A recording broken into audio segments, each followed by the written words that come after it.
स्त्री का पति कौन। धर्मपुर नाम की एक नगरी थी। उसमें धर्मशील नाम का एक राजा राज करता था। उसके अंधक नाम का दीवान था। एक दिन दीवान ने कहा, महाराज, एक मंदिर बनवाकर देवी को बिठाकर पूजा की जाए तो बड़ा पुण्य मिलेगा। राजा ने ऐसा ही किया।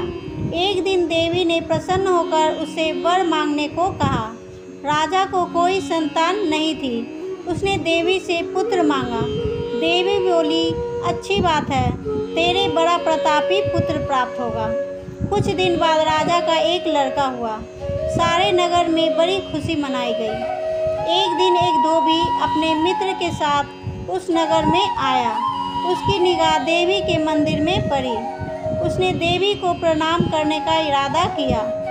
उसी समय उसे एक धोबी की लड़की दिखाई दी जो बड़ी सुंदर थी। उसे देखकर वह इतना पागल हो गया कि उसने मंदिर में जाकर देवी से प्रार्थना की, हे देवी, यह लड़की मुझे मिल जाए। अगर मिल गई तो मैं अपना सिर तुझ पर चढ़ा दूंगा। इसके बाद वह हर घड़ी बेचैन रहने लगा। उसके मित्र ने उसके पिता से सारा हाल कहा। अपने बेटे की यह हालत देखकर वह लड़की के पिता के पास गया। उसके अनुरोध करने पर दोनों का विवाह हो गया। विवाह के कुछ दिन बाद लड़की के पिता के यहाँ उत्सव हुआ। उसमें शामिल होने के लिए न्योता आया। मित्र को साथ लेकर दोनों चले। रास्ते में उसी देवी का मंदिर पड़ा तो लड़के को अपना वादा याद आ गया। उसने मित्र और स्त्री को थोड़ी देर रुकने को कहा और स्वयं जाकर देवी को प्रणाम करके इतने जोर से तलवार मारी कि उसका सिर धड़ से अलग हो गया। देर हो जाने पर जब उसका मित्र मंदिर के अंदर गया तो देखता क्या है कि उसके मित्र का सिर धड़ से अलग पड़ा है। उसने सोचा कि यह दुनिया बहुत बुरी है। कोई यह तो समझेगा नहीं कि इसने अपने आप को शीश चढ़ाया है।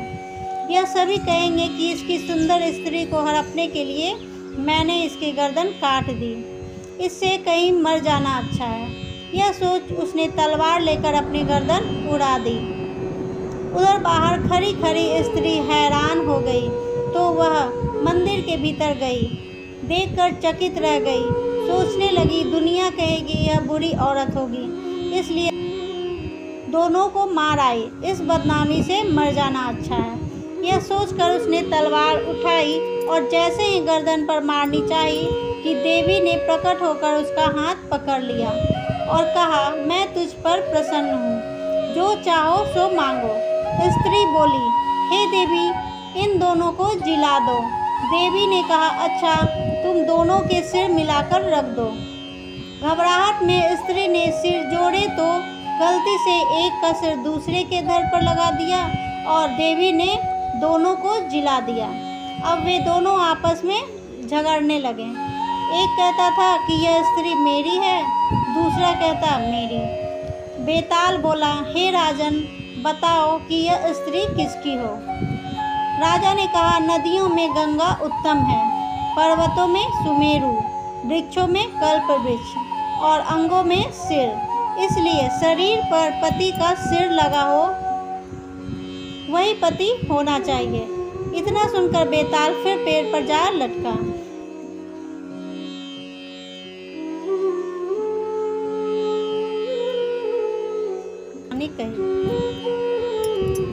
दोस्तों, मेरी वीडियो पसंद आ रही है तो इसे लाइक करें, शेयर करें, सब्सक्राइब करें। तब तक के लिए थैंक्स फॉर वॉचिंग। बाय।